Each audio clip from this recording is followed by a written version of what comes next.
I was gonna rip his heart out, I'm the best ever. I'm the most brutal and vicious and most ruthless champion there's ever been. There's no one can stop me.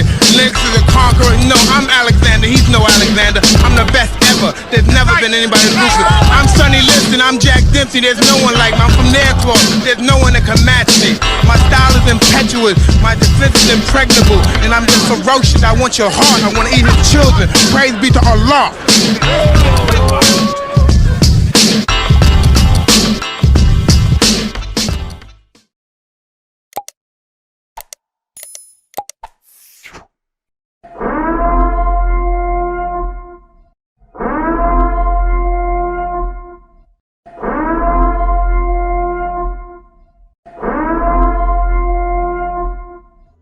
Welcome back to the About the Ropes podcast here on Keep It Real Boxing. I'm your host Cypherbox, and let's get into it. Listen, I want to get started on probably trying to cover a few topics today, but I want to get started on my old mate Eddie Hearn and his boys at DAZN, okay? Because I've seen him and Mr. Steven Espinoza going back and forth on Twitter, and you know Eddie Hearn's now once again, as we've seen in the past, and don't get me wrong, yeah, like, I know I go after Eddie quite a bit, but I go after a lot of promoters as well. Like, I do talk about other promoters, and I'm going to touch on some of them today.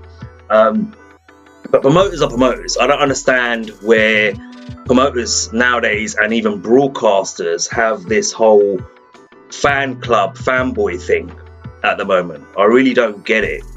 I don't understand. It's like these tribes. You have this tribe, Matchroom and DAZN, and you have another tribe, or Sky Sports no longer anyway, everyone just watches Skies because Eddie's not on there anymore. Then you have like the PBC fan club and the Al Haymon fan club. You have the Bob Arum Top Rank fan club, the Oscar De La Hoya, and you know what I mean, the Mexican fan club. And there's all these tribes in boxing right now. And then on top of that, you've got the fanboys of the actual fighters themselves. Yeah. And the minute you say or criticize any of these individuals, boxers, fighters, promoters, broadcasters, the fan clubs come in and they start attacking you and stuff like that. I personally don't get it. It doesn't make sense to me. All I want to see is great fights. Yeah, I would like to see undisputed in every single division. Yeah, although these days that seems to be harder and harder to make happen. Yeah, well, that to happen, it seems to be getting harder and harder, is what I mean. Mince my word there a little bit. But yeah, I don't get it. But anyway, we're going to get into this, yeah, because once upon a time, there was a boy called Eddie. And Eddie came out after getting a job with DAZN and turned around and said, guess what, American public? US pay-per-view is dead. Done. Our subscription-based platform is going to crush US pay-per-view. Come on, you're going to pay $20 a month, $20 a month, sorry, it is, out there. I think it's $20 a month still. And he was talking about how you can get Canelo Alvarez, you can get this fighter, that fighter, how, you know what I mean, without any pay-per-view prices, just a subscription base, blah, blah, blah. Well, a few years later on down the line, and guess what? Things have changed. And I'm not a believer that pay-per-view is dead at all. And I'm not a believer that pay-per-view is dead at all. I think pay-per-view is dead. I think pay-per-view is dead. I think pay-per-view is dead. Wait. You were saying that, though. The campaign and all that would... No, not me. Yeah. I've never said pay-per-view is dead. No, not me. Yeah. I've never said pay-per-view is dead. No, not me. Yeah. I've never said pay-per-view is dead. I think pay-per-view is dead. I think pay-per-view is dead. I think pay-per-view is dead. So pay-per-view isn't necessarily dead. I actually didn't say pay-per-view was dead. I think pay-per-view is dead. I think pay-per-view is dead. I think pay-per-view is dead. Do you think pay-per-view is dead? For many fighters, yeah. You know what? Excuse my language. Pay-per-view. Not just for DAZN, but also for the boxing landscape. I believe today, with this announcement, you will see the end of pay-per-view boxing in the US. And Wilder, would that be joint? Forget pay-per-view. Okay. It's done. Yeah. It's finished. Finished in America. This is the future. Yeah.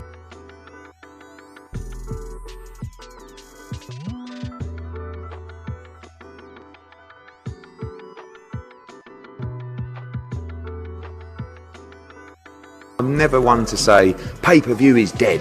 It's not. I think pay-per-view is dead. I think pay-per-view is dead. I think pay-per-view is dead. I I've never said pay-per-view is dead. Will there ever be a one-off pay-per-view on DAZN, or is that just completely dead in the water? It won't happen. It won't happen. It won't happen. It won't happen.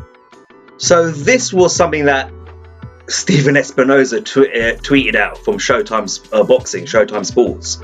He tweeted this out and he put this video clip out. I thought that was quite funny how he put that together as well. Well, not him, his team, obviously. I'm sure they did it for him.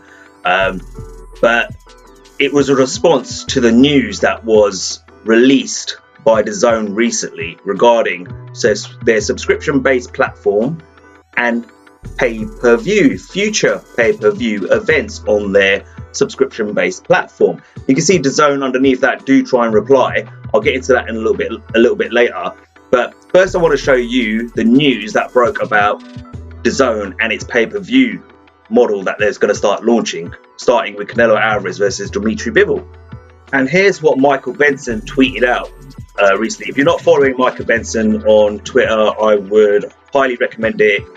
He kind of puts out a lot of the news, saves you a lot of time having to go searching out, boxing scene and stuff like that. Really good Twitter account to follow if you're a boxing fan who wants to be kept up to date with the latest news. Okay, so go give him a follow. But here's what Mike Benson put on his tweet. Canelo Alvarez versus Dimtry Bivol will be shown live on DAZN pay-per-view in the US. Priced at $59.99 for current subscribers and $79.99 for new subscribers. In the UK, Canelo versus Bivol will not be on pay-per-view and is included within the regular subscription, right? So if you're already a subscriber at DAZN, and I think it's still $20 that you pay a month for DAZN, right? You're paying $20 plus that $59.99. That's going to cost you, roughly just under $80. If you are not subscribed to DAZN in America, and let's say you're a casual boxing fan, okay, and you want to get access to the fight, you've got to pay the $20 or whatever it is plus an additional $79.99, which means you're paying just under $100, right? So how is that any different, first of all, from what the PBC are doing? Okay, and don't get me wrong, I know it's Canelo, I understand that, all right? Okay, the PBC are doing that. They do that for Errol Spence Jr. They do that ridiculously for some of their other fighters. I seriously think, PBC are just starting to milk boxing fans a little bit in America, because there's some fights out there that do not deserve to be pay-per-view. I think they had Luis Ortiz and who did he fight? Charles Martin last? That was a pay-per-view fight. Even Thurman versus Mario Barrios. I'm guessing that a lot of people will say, well, that's because the fighters want a certain amount of money, and in order to get them a certain amount of money, we've got to pay them. We've got to charge pay-per-view to deliver that. Fine, I get that. Okay, and don't get me wrong, we do that here in the UK as well. We've seen Eddie Hearn do it so many times with Dillian Whyte, and a lot of people will still argue listen, the fanboys out there will tell you Dillian Whyte is a pay-per-view superstar in the UK. He is not. He does something like 250,000 pay-per-view buys. Look at AJ. AJ does 1 million plus. Yeah, I think his last few fights have done like 1.4, 1.5. Look, I haven't looked at the numbers. I'm just going on little snippets of what things I've seen, right? But AJ is a superstar in the UK. Yes, every one of his fights should be on pay-per-view because he has that star power, like Canelo has that star power out in America. So I understand Canelo's fights being pay-per-view. Okay, but a Dillian Whyte against Bivol Ggg, that's not pay-per-view, in my opinion. A Dillian Whyte versus, Oscar Rivas is not pay-per-view. And that's not me having a shot at Dillian Whyte. I just don't believe it's pay-per-view worthy. Pay-per-view should be special occasions. Yeah, so we're getting Tyson Fury versus Dillian Whyte next, yeah? That's a pay-per-view. If we had AJ versus Dillian Whyte, or AJ versus Fury, or Spence versus Crawford, whatever territory, which side of the pond you're on, it doesn't matter. Those are pay-per-view fights, in my opinion. Yeah, if it's two American fighters going up against each other, like Terence Crawford and Spence, that's a pay-per-view fight in America. If it's AJ versus Fury, that's a pay-per-view fight here in the UK. Do you understand what I'm trying to say? Even if you look at the past, you look at fights like, Evander Holyfield, Lennox Lewis, pay-per-view. any fight Mike Tyson was in, let's be honest, pay-per-view, because he's Mike Tyson, he was a superstar, he transcended the sport. Do you understand? Floyd Mayweather, any fight he was in, pay-per-view. Manny Pacquiao, any fight he was in, pay-per-view. Yeah, they didn't start out that way, but they built themselves to that point where they were superstars, so they could demand having pay-per-view fights every single fight. Okay, but Keith Thurman versus Mario Barrios, that's not pay-per-view. I've given you some examples of what's not a pay-per-view in the UK, in my opinion. Yeah, they're supposed to be special events. Yeah, when I was a kid growing up, they were special events. They weren't like every single fight that came out. And the argument is that, oh, the fighters are asking for a certain amount of money, and in order to do that, we have to make it pay-per-view. Which I'm not too sure is the truth, but again, I'm not a businessman. I'm not in the boxing promoting business or whatever, broadcasting business, so I couldn't tell you that. But whether that's true or not, I have no idea. Okay, but that's how they sell it, from what I'm hearing all the time. Okay, but anyway, let's go back to what we were talking about, right? So DAZN, on the other hand, though, and this is why I'm going to give DAZN a bit of criticism, right? DAZN made it very clear that was that's what they were selling: subscription-based, affordable boxing on an app. Yeah, and you will get superstars for that price, like Canelo Alvarez. So we will give you Canelo Alvarez fights for $20 a month. That's what you were pitching. Now they've flipped it up and changed it up and said, no, you know what? We've got to pay him pay-per-view money because do you know what I mean? We've got, he's a superstar. The market's changed, blah blah blah, all this sort of stuff. But personally, I don't think that's the only reason. Yeah. The other reason is what I talked about a second ago, which is a tweet was put out by someone on Twitter, and I caught wind of it. So I've screenshotted it off my Instagram page. I'm going to show you it now, right? And he just gives a little quick summary of how DAZN has done, I think, in the last year or so. Tweet from Chris Williamson, right? DAZN finally filed their late accounts to end of 2020. They make for eye-opening reading. Losses totaled $1.3 billion. More or less the same as the previous year. And it goes on to talk about net liabilities and stuff like that, right?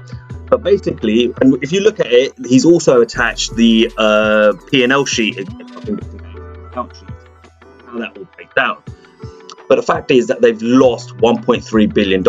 And he's also saying that's pretty much the same amount of money they lost last year. So that means in the last 2 years, so that means at the end of 2019 and 2020 combined, that's probably about $2.6 billion. That's a lot of money. Okay. And that probably explains why they're having to now charge pay-per-view prices. One, because they wanted to make sure they got Canelo Alvarez, right? Because the PBC were bidding as well to make fights with Charlo, and David Benavidez, right? And only one person was going to win that, and that was the person who made the biggest and most lucrative deal to Canelo. He is now the superstar of boxing, okay? He's the guy with all the power, all that sort of stuff. Yeah, he's got that Floyd Mayweather effect now in the palm of his hands. All right, and everyone wants Canelo on their platform. So if you want Canelo, then you got to pay big bucks. Now I don't think they were going to do Canelo on PBC Fox. It was going to be PBC Showtime. And that's why Stephen Espinoza and I think Eddie Hearn, I heard in the recent interview, Stephen Espinoza refused to shake Eddie's hands or something like that. Anyway, whatever it is, that's between them. I don't really care. All right. But the point is, a lot of people are going to be questioning why now are DAZN charging pay-per-view prices. And it's got nothing to do with the market has changed and all that sort of stuff. And it's 4 years later. Now we need to adapt and change to what we're seeing in the market and all that sort of stuff. It's the fact that you're bleeding money. Yeah, I'm hearing these talks. Obviously, a lot of people think that the PBC don't have any money now, they're broke, etc. And they may be. For all I know, they may be. Right? They may be broke. I don't know. Again, I don't know the ins and outs of their business. I can only talk about what's being revealed about DAZN right now.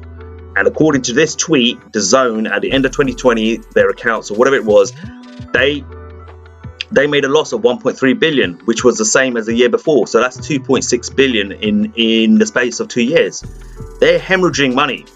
They're pumping a lot of money into their platform. They're pumping a lot of money into the sport. They're paying fighters massive salaries. Yeah. to try and get a massive hold of the US boxing market, but also they've now ventured into the UK.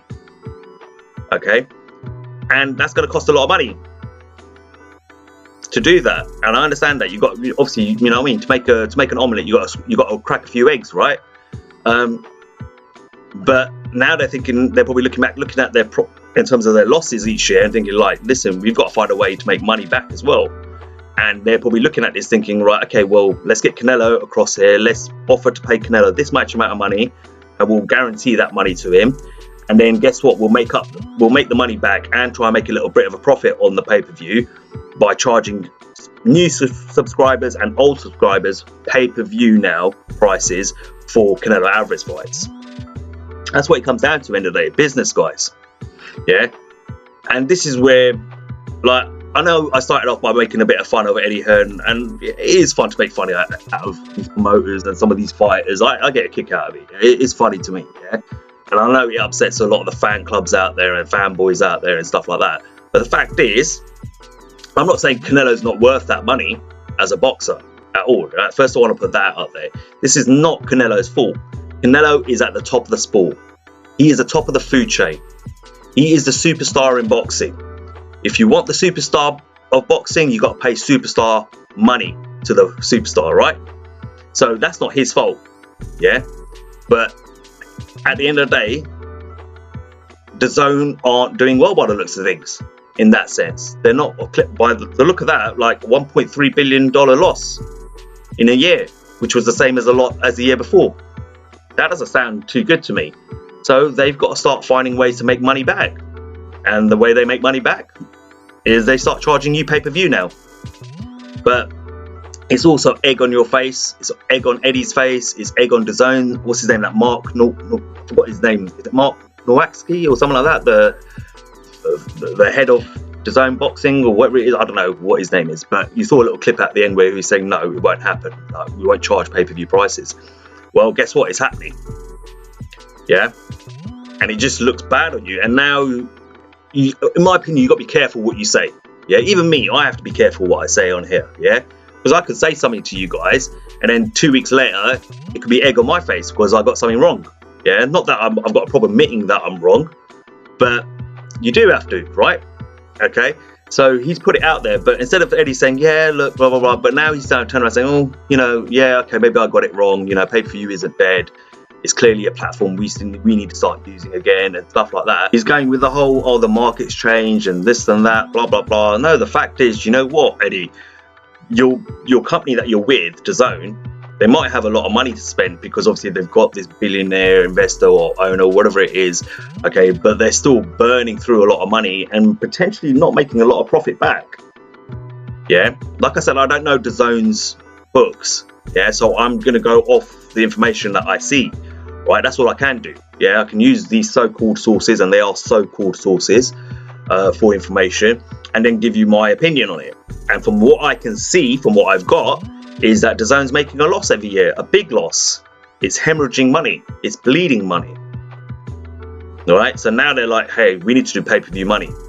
Yeah, we need to start selling pay-per-views and start making some money back. And hey, we want to make sure we keep Canelo and DAZN. Hey, we've got to make him. We've got to pay him the most money. We've got to outbid everyone. But we need to make that money back. So now we've got to charge you pay-per-view for that.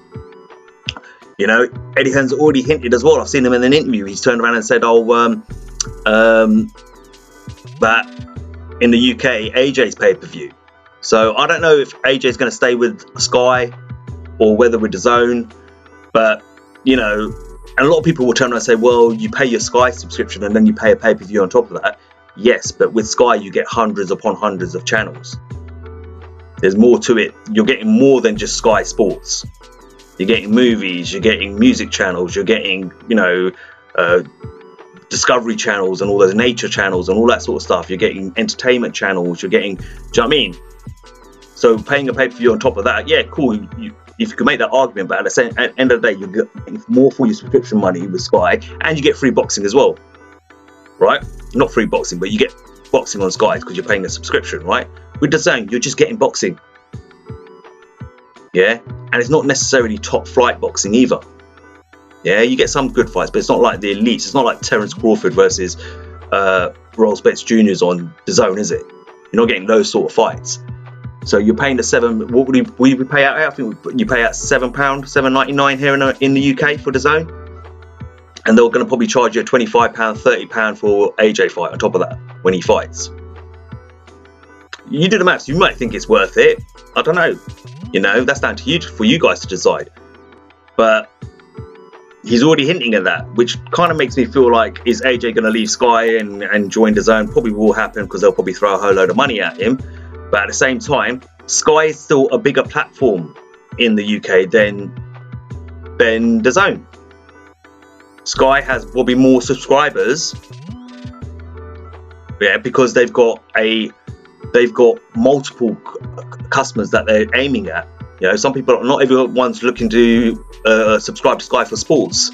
They're looking for movies and entertainment and stuff like that. So they've got a bigger platform in that sense.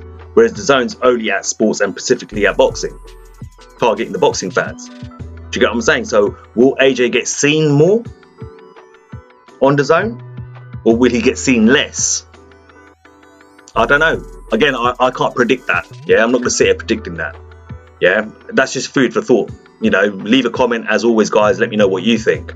We'll have to wait and see how that turns out. But look, all I know, it doesn't look good for Eddie Hearn and DAZN in terms of the perception and the view of them. I know they've already, you know, he came in literally so cocky and insulting everyone and telling everyone that you're all done, I'm going to take over, and pay-per-view is going to get destroyed, I'm going to destroy pay-per-view, and DAZN's going to destroy pay-per-view, and it's all going to be us, and everyone's going to come to us, and everyone. And you remember he said all of that at the beginning, and now he's backtracking, and it's not good for Eddie, man, you know, and he's going to have to take some stick for it. That's what happens when you open your mouth like that, you know. So look, I've always been told, when it comes to business, right, do whatever it is you're going to do. Yeah, don't talk about it, get on with it, and when you achieved it, keep your mouth shut. Don't let anyone know, because the minute you fall, yeah, or the minute you start telling people, people are going to start wishing bad upon you, right? And then the minute you do trip up and you do fall, because it will happen at some point when you're in business, yeah, people will then turn around and start laughing and ridiculing you. Yeah, so this is what happened. Eddie Hearn can't keep his mouth shut, can he? And there you go. Now it's come back full circle, right? So yeah, look, I'm going to quickly go on, give you what's the DAZN's response to Stephen Espinosa. This is what they had to say. So here's the DAZN reply to Stephen Espinosa. The original statement around pay-per-view as a default being a broken model in boxing is something we stand by. Okay, so they're still saying pay-per-view in the US is a broken model. For the very occasional events such as this that necessitate pay-per-view, we now have the flexibility to explore fighters, mega fights, and innovate partnerships previously impossible. Okay, so that definitely sounds like to me like they're still trying to like defend their original statements that they think the pay-per-view model is a broken model, which, like, come on, you're contradicting yourself now here, yeah. And they're saying that they still stand by it. Very strange comment to make. But anyway, what they're also saying is that, kind of what I said, is that for special occasions, we're going to have to do pay-per-view. But what it also kind of says there, with the bit where it says, we now have the flexibility to explore fighters, mega fights, and innovate partnerships that were previously impossible. Okay, that sounds like to me they're saying, oh, and remember, this is my perception, it's my opinion. You may read into it a little bit differently. But to me, that sounds like they're saying, we can't get top names to come and to leave where they are at their current platforms, broadcasters, promoters, and come and join us on DAZN because we don't have a pay-per-view model. Therefore, what we're going to do is we're going to have now the option of pay-per-view. So if we want to make big fights, cross-promotional fights, we've got that pay-per-view option, right? Is what it sounds like to me, is what they're saying. So say AJ goes on to DAZN, right, and he leaves Sky, and then they want to make Fury versus, you know, I don't know, Fury versus AJ, or even AJ versus Wilder. They've got that option to charge pay-per-view. And do you get what I'm trying to say? Let's put it this way. Let's say AJ loses his rematch to Usyk, right? And AJ's looking for another fight. Yeah, down the line, Deontay Wilder says he still wants to keep on fighting. He's still interested in fighting AJ. AJ says, I'm still interested in fighting Wilder. Let's make the fight. Yeah, neither of them have got titles. They're just going at each other. It's a rivalry. They're gonna settle their rivalry, right? And now the argument is, well, no, we're going to do it on the PBC. No, we're going to do it on DAZN. Oh, well, you can't do it on DAZN because you don't have a pay-per-view platform. And here in America, you know, Wilder's a pay-per-view fighter. Yeah. Now they've got that option. You understand? Well, we can do pay-per-view on DAZN. We've done it with Canelo, so there's no issue here. In America, we can do it, and we can do it in the UK too on our DAZN subscription platform in the UK too. Do you get what I'm trying to say? They can do things like that now. That's what they're trying to say. Okay. But bottom line, in my opinion, as well, I think the main reason they're doing this is because they're hemorrhaging money, and now they've got to start charging pay-per-view to kind of make up for and help, you know, put a dent in some of those losses they're making at the moment. Because by the sounds of things, you know, 1.3 billion at the end of 2020, okay, or whatever it was, yeah, that's a big loss. Yeah, that's a big loss. They filed those accounts late as well, so I don't know if they cooked the books or whatever. There, I don't want to say that, yeah, because what do I know, yeah? But they've obviously put that in quite late, so that just tells you how much money they're losing. And this is what DAZN was saying at the beginning. Don't forget, right? The question: do I have to pay extra for premium content? Nope. Your monthly subscription fee is all you pay. Yeah. Okay, and that includes everything that is available in your country, unless you're in Mexico. Your DAZN subscription guarantees you pound for pound boxing superstar Canelo Alvarez, and strives to unify the super middleweight division. Okay, so that must have been quite recently, actually. Right, that's off their website.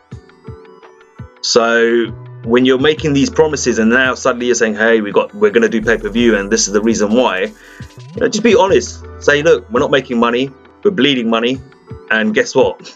You know, we're going to charge you pay-per-view now.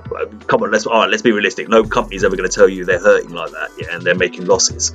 Okay, they've got to keep a strong, united front. I get it, but it sounds like to me that, you know, DAZN are burning holes into their own pockets, and now they're saying, hey, look, we need to start doing pay-per-view for Canelo fights and maybe other fights too. Okay. Anyway, I'm not going to go into this too much more than I already have. I've spoken about it longer than I wanted to, about 30 minutes now. So, we're going to move on from this because there are other things that I want to talk about, right? But look, it is what it is. DAZN, in my opinion, are having heavy losses, especially in the US market. And now it feels like to me that they're trying to recoup that money by charging you pay-per-view in the US, and they're potentially going to start charging pay-per-view here in the UK too. So, you know, it's going to upset a few fans, no doubt about it. So I kind of touched on this next subject a couple of weeks ago on the podcast, and I kind of want to go over it again a little bit, and that was the whole Loma, Kambosos, Haney situation, right? So more news has broken out about that, and it seems like Lomachenko is the front runner to face Kambosos out in, is it Sydney, Australia? Wherever, but out in Australia. Apparently there's going to be a rematch clause as well, I think, for Kambosos. So if he loses, there'll be another fight, and it'll be in Australia again, from what I understand. But I put that post up on Instagram. Again, follow me on Instagram, guys, at Keep It Real Boxing. I put a lot of stuff up daily, so go check that out. But I put that up on Instagram, and there was a lot of comments that I was reading from Lomachenko fans, yeah, probably the fanboys, who were all accusing Devin Haney of ducking Loma, and, you know, if Loma beats Kambosos, then, you know, Haney won't fight Lomachenko, he'll drop the belt, etc. and stuff like this. He's ducked him before. And I was like, what are you talking about? He ducked him before? I'm not sure about that. As far as I'm aware, Devin Haney, not a while back, was the mandatory challenger to the WBC belt at 135, right? Which Lomachenko was holding at the time. Lomachenko dropped that belt to become the franchise champion, and then they promoted Devin Haney to full champion, okay, without having a vacant title fight or anything like that. And I think that was a mistake. If I was Devin Haney, I would have asked for that, without a doubt. And I think that was a mistake on his part, because he obviously got the label of email champ. It was a bit harsh, but okay, yeah. But it's not like he didn't want that fight. He did want that fight. Loma dropped the belt and became the franchise champion, yeah. And a lot of people accused Lomachenko of ducking Haney. All right, I said in the last podcast, it might not necessarily be that Lomachenko was ducking Haney. It might have been a business move from Bob Arum and Top Rank and ESPN. They don't want Lomachenko fighting on DAZN. All right, so if that was a mandatory challenge situation, they wouldn't have agreed a deal, yeah, for that fight. It would have gone to purse bids. And then most likely, there might have been a strong chance that DAZN win that purse bid, which means Lomachenko would have had to have fought on DAZN.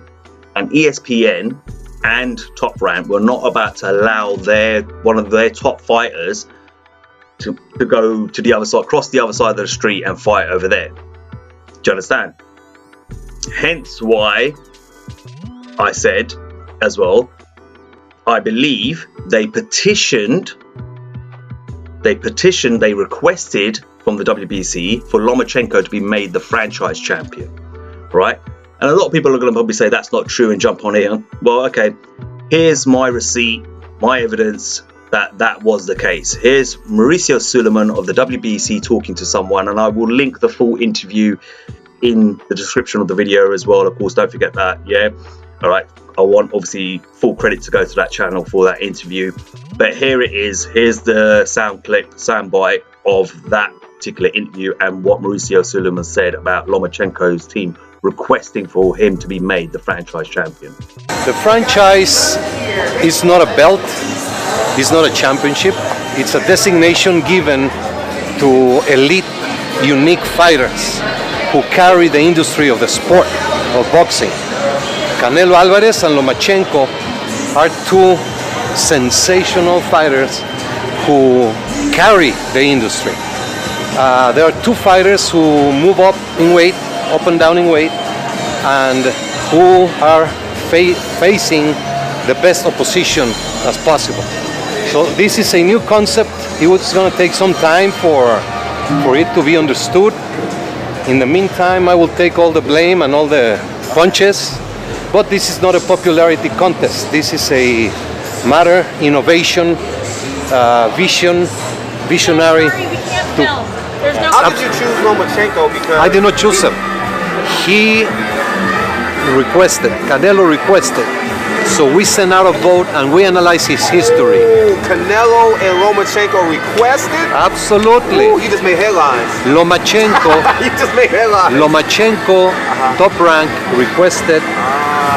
And let me tell you, we analyzed the request. Two-time Olympic champions. Two-time Olympic, 2 cycles Olympic champion. Champion in 3 different weight categories. And nobody can doubt he's in the top of the top of the top. So there you go, right from the horse's mouth, Mauricio Sulaimán, president of the WBC, confirming that Team Lomachenko requested for Lomachenko to become the franchise champion. Now, a lot of people are going to say, that's a duck, Loma didn't want it. Cool, got it. But you have to have an open mind and look at things at different angles as well. It could be a duck. It could be Lomachenko saying he didn't fancy it. Okay, that could be one option. The other option could be it was a business move, like I explained a minute ago. That Top Rank didn't want to risk losing a purse bid and Lomachenko ending up fighting on DAZN. Do you get what I'm trying to say? We've seen this happen in the past, right?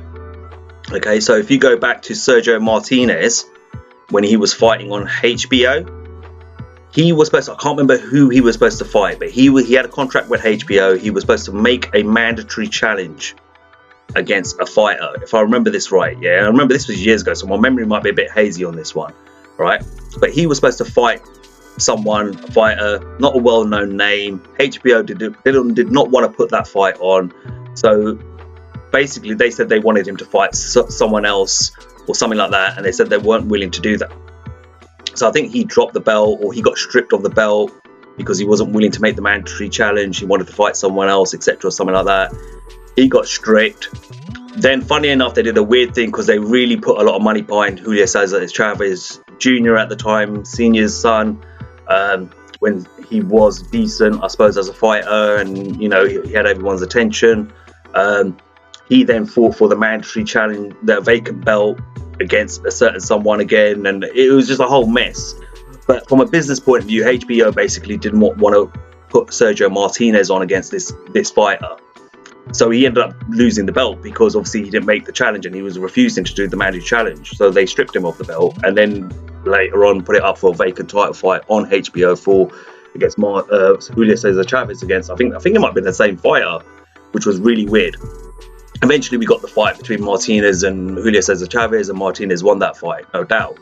But do you get what I mean? These are business moves. Sometimes this happens in boxing, right? Where the promoters don't want to risk losing their best fighters or their most elite level fighter, their most popular fighter, their most profitable fighter to another platform through a purse bid, yeah, for one fight. So that could be an option too. Or it could be what the fans are going by, that, you know, Lomachenko was ducking Haney and he didn't want to face Haney. It could be either one of those. I don't know which one it is. I'm not going to sit here assuming to know, what the real reason was it. But it could be either one of those reasons, okay? But the fact that there's a lot of Lomachenko fans out there saying that Haney ducked Loma before, he never wants it, he never wanted that fight, and Haney will drop his belt now if Loma beats Kambosos, etc. I don't think that's necessarily true. But that's boxing fans for you, and you know, that's promoters and broadcasters. They've got to push things to suit their narrative and push their narratives and support their fighters. So, but I don't believe that for 1 second. I mean, Haney could drop his belt and say, I've had enough of this, I'm going up to 140 to really get me some real competition. And then that would also still look bad on him, like he's ducked everyone at 135. But bottom line is he hasn't been able to get those fights. You know, Teofimo could have fought him after he beat Loma, but he had two choices given to him by the IBF: defend your IBF in your mandatory defense against Kambosos, or fight Haney. He chose Kambosos. We saw what happened with all of that. I'm not going to go over it again. You know, I've just shown you evidence. Devin Haney was Loma's mandatory challenger, and Team Loma requested that Loma be made the franchise champion, and then they promoted Devin Haney to full champion at for the WBC. You know, he's tried to make fights with Ryan Garcia. Ryan Garcia went running towards Gervonta Davis, and then once Leonard Ellerbe said, yeah, cool, we'll put the paper together for it, contract together for it, Garcia starts talking about Manny Pacquiao, and then Manny Pacquiao's team came out and said, don't know what he's talking about. And then obviously he took time off for his mental illness issues that he was having, depression, anxiety, whatever he was dealing with, you know. So to me, from what I've seen so far, it feels like to me Haney is being ducked. It does look like that. Whether it would be for business reasons or whether it be because the fighter doesn't want the fight, I don't know. Yeah. Generally, the promoters are the ones who say, no, we're not making that fight to the fighter, and then convince the fighter, no, we'll go this way, we'll go another way. Yeah.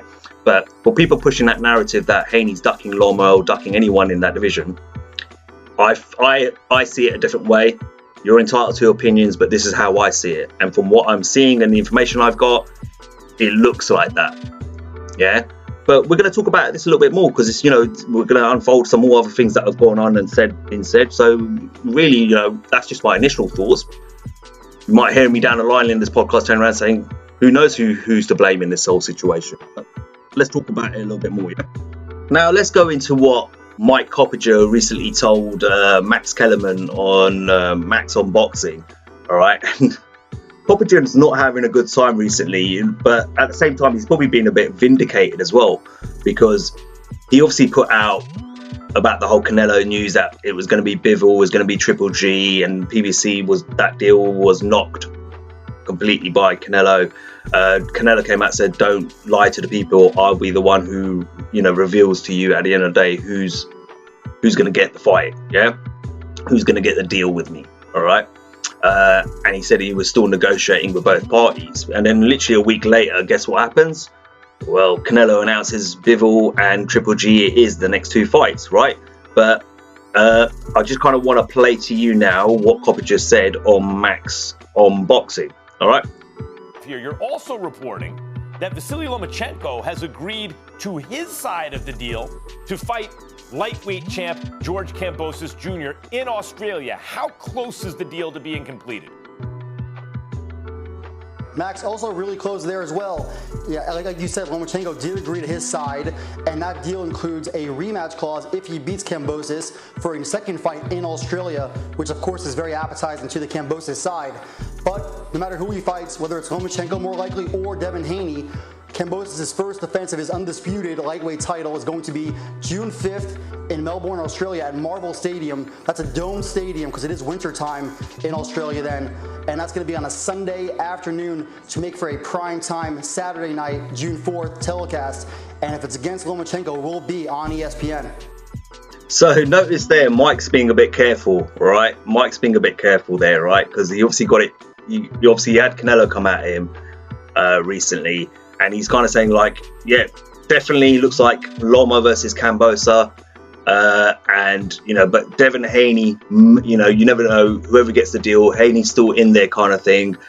So he's trying to cover himself a little bit, like if it does go Haney's way, oh, okay, well, I did say, you know, Haney was still in there, but the likelihood it looked like Loma was going to be the favourite to get the fight against Kambosos. So a little bit of, you know, smarts being used there by, should I say, by Mike Coppinger, right? But it appears to be that that deal has fallen through with Haney, yeah? Okay. And, you know, Lou DiBella has literally said, like, we're moving on from that, you know. Actually, I'll show you the tweet from that. And this is what he said. George Kambosos Jr. promoter Lou DiBella has declared that they have now moved on from the Devin Haney fight. DiBella said he initially made an offer to Eddie Hearn, who made a counter-offer that was insulting and ridiculous. Then these little tweets were put out, you know, by Chris Mannix. Lomachenko's message to Top Rank has been clear. Get me the Kambosos fight, whatever financial sacrifices Lomachenko has to make for the shot. Become a 4-belt champion he's willing to make. The smart play, this is Mike Coppinger, the smart play, take short money now if you have to, and then get paid after you're the guy. And then we had Devin Haney turn around and say, whatever he's taking, I'll take the same offer. Now, I'm going to be honest with you, yeah, this all sounds like this is issues in terms, this is a business problem, right? I don't think Haney's ducking anyone. I don't think Kambosos is ducking anyone. Loma's not ducking anyone. I'm not going to throw that ducking excuse out there, right? Or that whole scenario, or the fighters are ducking. It's always the fighters. You know what? Most of the time, it's the promoters and the businessmen behind the scenes that are the problem, okay? So, is it the fact that Eddie Hearn made an offer that was not respectable to Lou DiBella? Is it that Lou DiBella's, you know, from what I understand, Lou DiBella's made a deal with Bob Arum, and is he trying to make, you know, remember, Lou DiBella used to be a top name in boxing at one point. He used to work for HBO, he used to be the head of HBO boxing, you know, he's held loads of positions within boxing, and he used to be a top name. He's kind of lost that since his fallout with Deontay Wilder, without any doubt, and probably over the last few years, he's not like the big name he used to be, right? And he's probably trying to get himself a foothold back into the business end of it all, right? Okay, this is a great opportunity for him to do that. He has a unified champion in George Kambosos. He can use his name to get himself back into some real deals with the likes of Top Rank and Bob Arum. He's also now recently turned around and said that, it's recently come out by Probella, is that what they're called? Probella? Richard Schaefer's new promotional company. He's now joined them, apparently. He's doing business with them as well. So he's clearly trying to find a foothold in boxing again for himself. And it looks like he's using George Kambosos as a name to do that, right? Okay, that's just how it looks. Let me just show you this, yeah? So here it is. I put this up on my Instagram page, at Keep It Real Boxing. Check that out, guys. Probellum, that's what they're called. Obviously, Richard Schaefer's new promotional company, and they're basically saying, look, Lou DiBella and DiBella Entertainment announced a strategy partnership to join Probellum and grow the sport of boxing. Okay, so if you look at the tweet, the screenshot of the post on Instagram that I put up, and it tells you all the stuff that Lou DiBella has done throughout his career, right? And how he's always been a big boxing name and all that sort of stuff. So it feels like to me like potentially Lou DiBella, you could say, I'm not saying this is definitely the case, you could say and assume that maybe Lou DiBella is using George Kambosos to kind of get himself into positions that are lucrative for him as a businessman in boxing, right? Could be said, yeah, he is a promoter, end of the day, you know. Like I said, you can't trust any promoter. It's not just Eddie Hearn. You can't trust Bob Arum. You can't trust Al Haymon. You can't trust Lou DiBella. You can't trust Oscar De La Hoya. You can't trust Frank Warren. You can't trust any of these guys. They're promoters. That's their job, yeah? Yeah, they will lie to you. They won't tell you the truth. They'll spin the narratives to push their agendas. You've got to remember that. And this is why I don't understand why these guys have fan clubs, right? But basically, look up the position Lou DiBella in a matter of weeks has found himself in. You know, now he's potentially going to do a deal with Top Rank to get Lomachenko versus George Kambosos, and that fight will be in Sydney. There's also a rematch clause there for George Kambosos if he loses, etc. And the rematch will also be in Australia. You know, maybe Eddie Hearn at the same time made an offer but said, hey, look, we're not going to have a rematch clause in there. Do you know what I mean? There's no rematch. We're not going to give George Kambosos a rematch clause. You know, and if there is a rematch, then it can't be in Australia. It'll have to be in America. We don't know. We're not. Like, I'm just assuming it. Yeah, there could be a lot of things there. Or was it really that bad of an offer from Eddie Hearn? Who knows? We don't know what the offer was, so we can't make that statement, or we can't make that assumption, should I say? Yeah. But I feel like there's a lot of things going on here that are business related rather than the actual fighters not wanting to fight each other. It's easy for boxing fans to straight away turn around, especially boxing fans these days. You've got like two types. You've got like the old school boxing fans like myself, and then you've got like this new generational social media boxing fans who believe everything they see on social media and don't understand the business side of it, or not understand the business side of it, but don't understand that there is a business side to it, and these are the sort of things that can happen in the sport. You know, that a lot of fights don't happen because of the people behind the fighters rather than the fighters themselves. That's the way it looks to me. But there was more information put out. Obviously, I'm going to show you now some Dan Rafael tweets. So this is what Dan Rafael's tweet said in response to Eddie Hearn's claim on IFL TV that he has made an offer to George Kambosos' team from Devin Haney to fight to happen next in Australia. Kambosos promoter Lou DiBella told the only offer I got from Eddie was last Friday. Sorry, I kind of like cut it out a little bit there, so that's why I was kind of struggling to understand what the words were there. But anyway, it was a counter offer to one he made orally a month ago. When I made him an offer, I rejected it immediately because it was insulting. It was so out of the picture, there was nothing to discuss more, right? And then Eddie Hearn reiterated that the counter offer in writing last Friday, and I responded in writing that the counter offer wasn't worthy discussing, and I wished him and Devin well. Okay, so was it that the deal wasn't good enough? Who knows? Yeah, there's a lot of this, oh, he's ducking, that ducking. It sounds like a business problem to me. Okay, it very much sounds like the people behind the fighters cannot get it straight, cannot get the deal right, cannot get the negotiation element right, and for that reason the fighters aren't getting the fight they want, and hence the boxing fans, which is us, we're the ones who suffers because we don't get to see the fights we want to see. Okay, not saying that Lomachenko versus Kambosos isn't a great fight. Yeah, it is a great fight. Lomachenko's a great fighter. Kambosos has shown he's shown against Lopez he's a quality fighter. We don't know if he's great. We'll soon find out. Because remember, he's beaten the guy for all the belts, yeah, but he hasn't beaten all the top names in the division. That's what we got to see. But he seems to have shown he's a quality fighter. Loma has a track record, we know that, and a good track record. He's a talented name in the sport of boxing. We know that. He's one of the top boxers around. So it is a great fight. I'm not saying that, but we would like to see Haney versus Kambosos because that's for undisputed. In my opinion, I'd like to see that first and then see Lomachenko fight the winner of that, you know, for all the marbles. But, you know, this rate, we're going to have to wait a lot longer. And then who knows if later on down the line a Haney fight can be made with Lomachenko, because Lomachenko's on ESPN, Devin Haney's on DAZN. DAZN will tell Eddie, no, we want that fight. Top Rank will turn around and say no. ESPN will say no and tell Top Rank we want that fight. Do you know what I mean?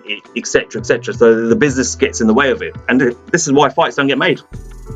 But I feel both fighters here, one, are losing out, but both fighters are also probably being played here. You know, the promotional team saying this, and you know, Kambosos' team saying this, Team Haney, Eddie Hearn, Matchroom, whatever, are saying this. They can't get a deal together, they can't get the business deal together, and the fighters are suffering for it, and so are the fans.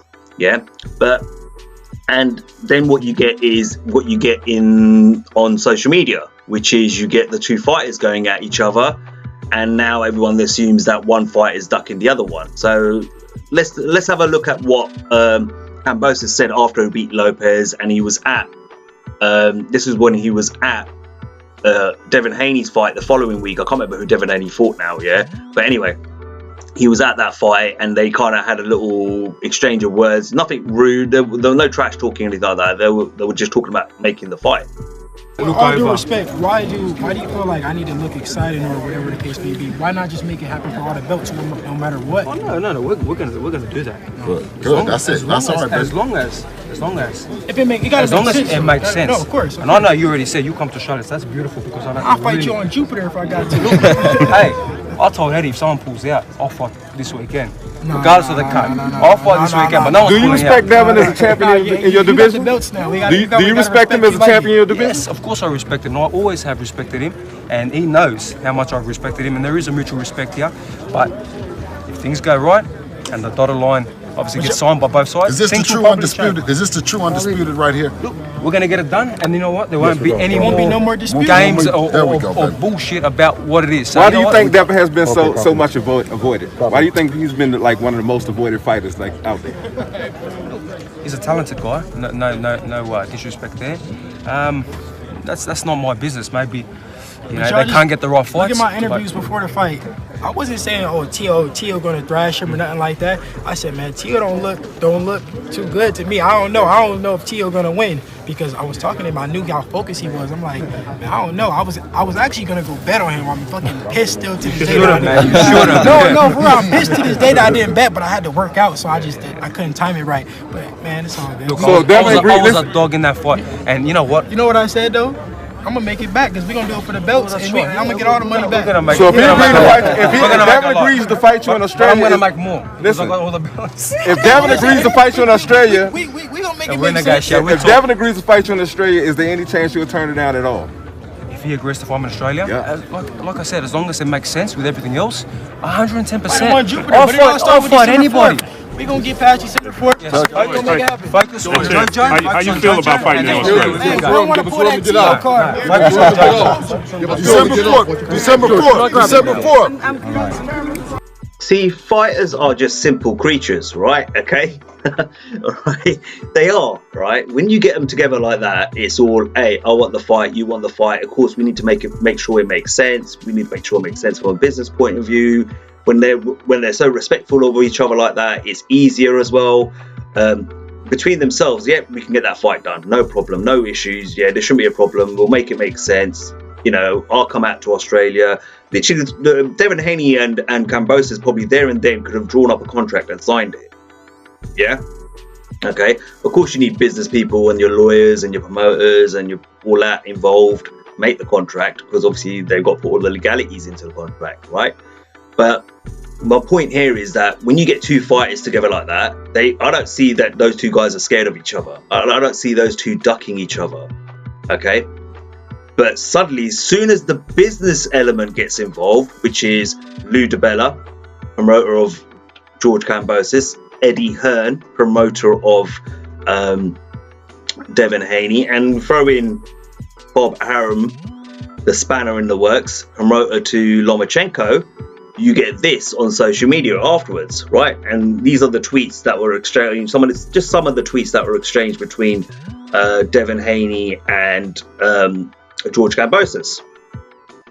So this is what triggered it. The initial tweet came from Michael Benson, and Michael Benson said George Kambosos Jr.'s promoter Lou DiBella has declared that Haney has moved on blah blah blah. You already read this to you, yeah, because they were insulted by the counter offer from Eddie Hearn. Devin Haney replied to that tweet with a duck emoji. Right, George Kambosos comes back. Everyone supposedly a duck feathered fisted Devin, and now Malaka, whatever that means, yeah. Devin Haney comes back. Everyone that loses. I wasn't too sure what he meant by that. But then Kambosos comes back because the best are fighting the best. Kambosos, Lopez, and Loma. Why not accept Lou's offers? Then we can go. Then we've got a fight. Or you rather counter offer. Lopa will then lie and make it out like we don't want to splatter your face across the ring. Come back to me when you're serious, mate. And then David Haney finished it off in this exchange anyway. Your promoter never sent an offer, dumbass. My promoter was the one who was the only one. So you can see from the two engagements that I've just shown you from Devin Haney, from when they were face to face talking to each other to social media. Now, what happened in between those two exchanges, right? They had this face to face respectful exchange with each other, face to face, where they said we can get this fight done, not a problem. Okay. Meanwhile, after that break, you then got the business side getting involved. You got Eddie Hearn, Lou DiBella getting involved, right? Okay. And then you see this on social media, the two of them going back and forth with each other, arguing who's ducking who. Yeah, who's serious about fighting. Because they are now getting messages from their promotional teams as to why the fight isn't happening. Does that make sense? It's the business element that's getting in the way of this fight happening. Yeah, I don't think either one of them is ducking each other. I think they both want to fight each other. They're both confident enough that they'll beat each other. I don't think that's the issue. I think it is the promoters, as always, getting in the way of a great fight being made.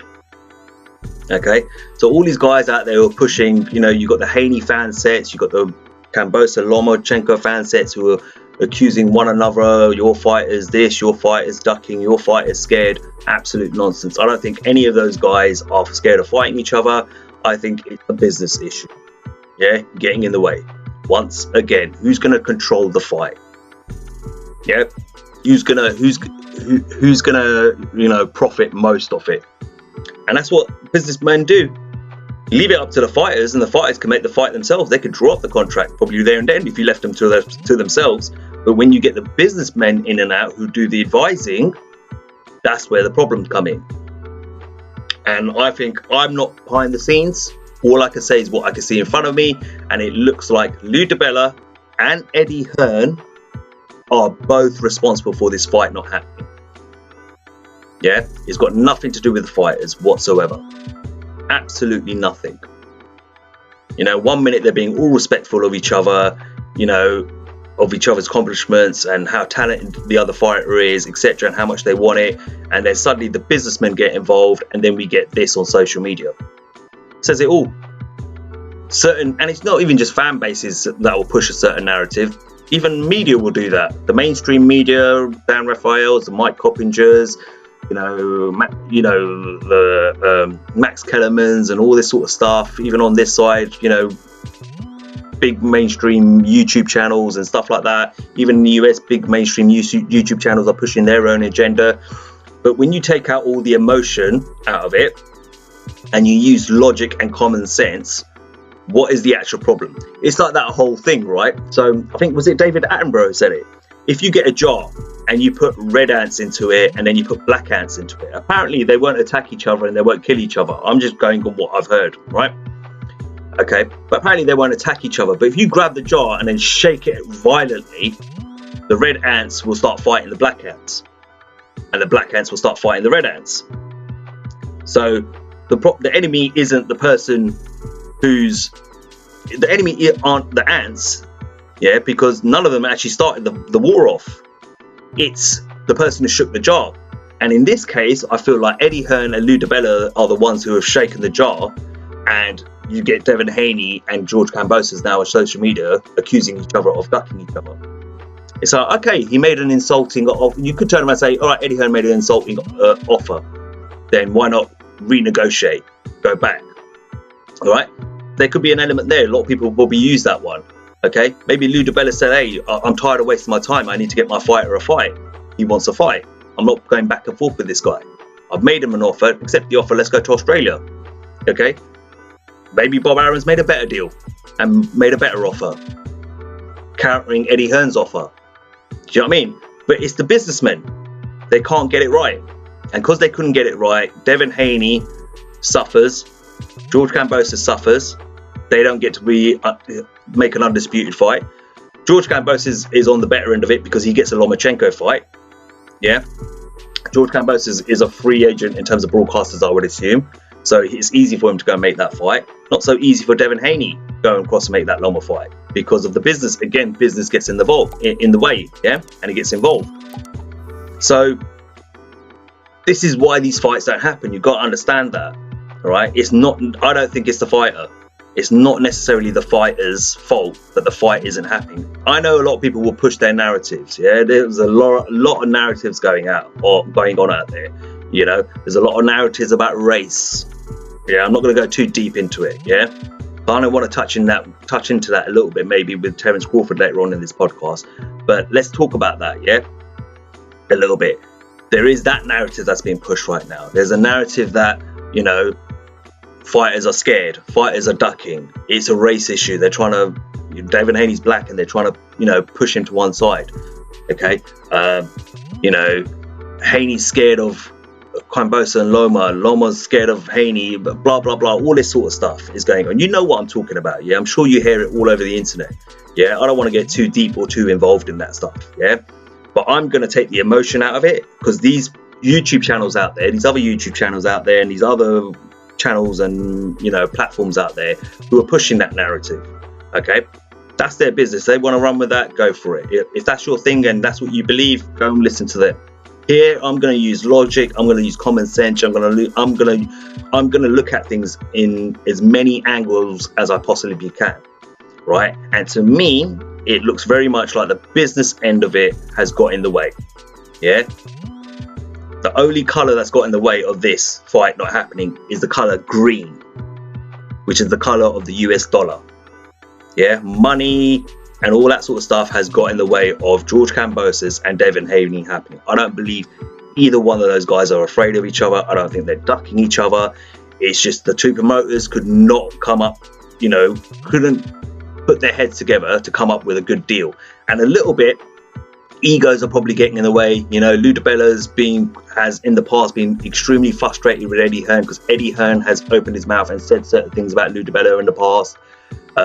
You know, Eddie likes to wind Lou up. He's even openly admitted it. He goes, it's easy. Yeah, you know, and when you start making it personal, and Lou's obviously taken that personal in the past, so maybe Lou's being a bit difficult because he's like, you know what, screw him. Now he needs me, and now I'm going to tell him to go jump. You know, it could be also the promoters' egos are getting in the way of this fight. Yeah, we've seen it with Bob Arum. You know, they're so emotional. They're emotional creatures as well, man. Yeah, they're emotional animals, man. Yeah. Okay, and sometimes they could be a bit sissified. Oh, I'm not doing business with him. He said this to me in the past and said this about me and that about me. It's business, it's not personal, guys. But unfortunately, the promoters can't see that. Yeah, well, they can't see past that. And they take things personally as well. And sometimes ego and pride can get in the way of fights getting made. It's not just only business. So there's loads of reasons, other reasons, why this fight could not be happening. And I think personally it's down to business, pride and ego of the promoters are getting in the way of these fights happening. I don't think it's got anything to do with race or anything like that or any other stuff. I'm just being honest with you. Yeah, I don't personally is. I'm sure people will come on here and disagree with me, but it's not down to one fighter scared of the other fighter or this and that. It's simply business, ego and pride is getting in the way potentially of making this fight happen. Yeah, that's just my perception and what I'm seeing. But you guys can, you know, if there's channels out there pushing other narratives, that's their business. They can stay in their lane. They can do what they want. It's their channel. They can say what they want. I'm going to say what I want to say on my channel. Okay. And if you're on this channel and you're one of those people who share those other channels' narratives, that's where you belong then. You don't need to be here with me. Yeah. But the simple fact of the matter is, business has got in the way, ego has got in the way, and potentially pride has got in the way of the promoters, has got in the way of this fight happening. You know, Maybe it still happens, maybe it doesn't. Hopefully it does, but we'll have to wait and see. Okay, so I think I've said enough about Haney and Kambosos and Loma now. I'm going to move on to the next subject. So let's move on to the next subject. Let's talk about Canelo's decision to take on Dimtry Bivol and Btrp and take the DAZN deal. Again, a lot of other channels are pushing a lot of narratives, a lot of media, mainstream media pushing a lot of narratives, blah, blah, blah, the usual stuff that you always get. Okay, so this was off Canelo's stories on Instagram, right? And it was quite interesting what he said. He loves this, right? I'm guessing someone else did it and he reposted it. All right, but this is what it says, right? So if he fought Charlo, he ducked Bivol. If he fought Bivol, he ducked Charlo. If he fought Btrp, he ducked Bivol. If he fought Benavidez, he ducked Charlo. If he fought Charlo, he ducked Benavidez. If he fought Bivol, he ducked Btrp. If he fought Btrp, he ducked Charlo. If he fought Benavidez, he ducked Btrp. If he fought Bivol, he ducked Btrp. If he fought Charlo, he ducked Btrp. If he fought Benavidez, he ducked Bivol. If he fought Btrp, he ducked Benavidez. My brain is fried. Yeah, just reading that it is fried. Something that will probably fry your brain. Yeah, but that's how it happens when you're at the top. You know, it happened with Mayweather, you know, etc. and stuff like that, and even Pacquiao to a degree. It happens through boxing when you're at the top. All right, we know this, okay, and it's quite funny to see, okay. But there's a lot of people out there saying, "Oh, Canelo's just fighting Euro bums and stuff like that." And I talked about this in the last podcast, and yeah, there's some. I don't call any fighter bums, yeah, for starters. I think that's disrespectful. These guys put their health and their body and etc. on the line for our entertainment. So I'm not going to call any fighter a bum. I'm not even going to call a journeyman or a stepping stone a bum. All right, okay. But basically, what they're saying is that other people are saying is that he fights Euro bums. Okay, so Caleb Plant wasn't a Euro bum. Right, let's get that right. Yeah, he was. If that's the case, then that's what you're pushing. You mean he fought an American bum? Okay, but anyway, I talked about records and stuff like that last time round. And yes, when you look at Billy Joe Saunders, Callum Smith, Caleb Plant, Rocky Fielding, I can't remember who else was there. But when you look at their records, they were the recognised champions, super middleweight wise. Yeah, okay. And when you look at their records, they have literally fought no one on their records. They've got really no name. I think the biggest name before Canelo for Billy Joe Saunders was David Lemieux. Yeah, okay, that says it all.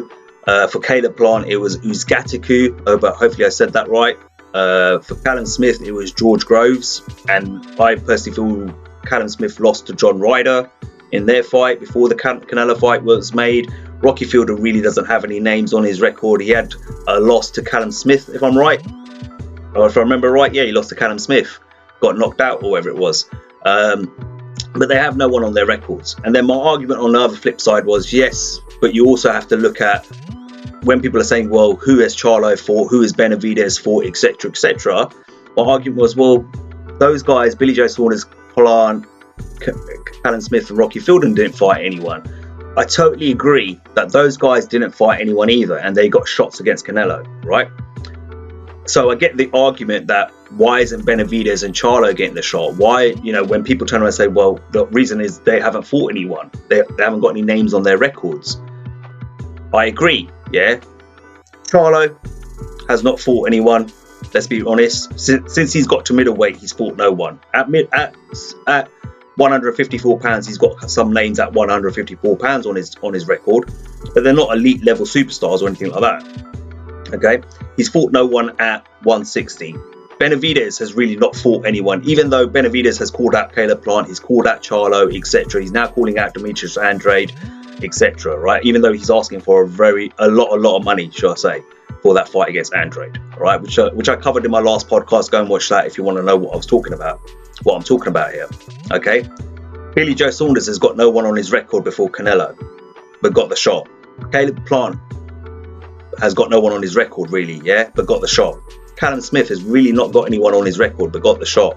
Rocky Fielding really hasn't got anyone on his record, but got the shot. So why did Rocky Fielding, Caleb Plant, Billy Joe Saunders and Caleb Plant and Callum Smith all got the shot because they were holding titles at 168 pounds. That's the difference. That's why that's why they got their shot. And yes, they protected those belts because they don't want to mess up the Canelo bag. Yeah, they didn't want to mess up their Canelo payday. So they protected their belts. They didn't risk their... Billy Joe Saunders was called out by Demetrius Andrade at 168 pounds. Didn't want the fight. Yeah. But I also argued that if you're not getting the shots, if you're Jermall, Charlo and Benavidez and you're not getting a shot at Canelo, then fight each other. Fight Daniel Jacobs. Fight Demetrius Andrade. Yeah. Demetrius Andrade, fight Jacobs. Demetrius Andrade, fight Benavidez. Fight Charlo, etc. Mix it up. You know? But these days we don't have throwback fighters with that mentality anymore. Yeah, it's all about, you know, keep myself safe. I'm in a good position to get a shot against Canelo next. Oh, I can't have an L on my record. Yeah, against another top fighter. So they protect themselves, and they're all guilty of this. All those names that I just mentioned, they're all guilty of it. But the reason Callum Smith, Billy Joe Saunders, Caleb Plant, and Rocky Fielding got a shot against Canelo is because they had belts. And just because you have a belt, guys, doesn't mean you have a great record and doesn't mean you're a great champion.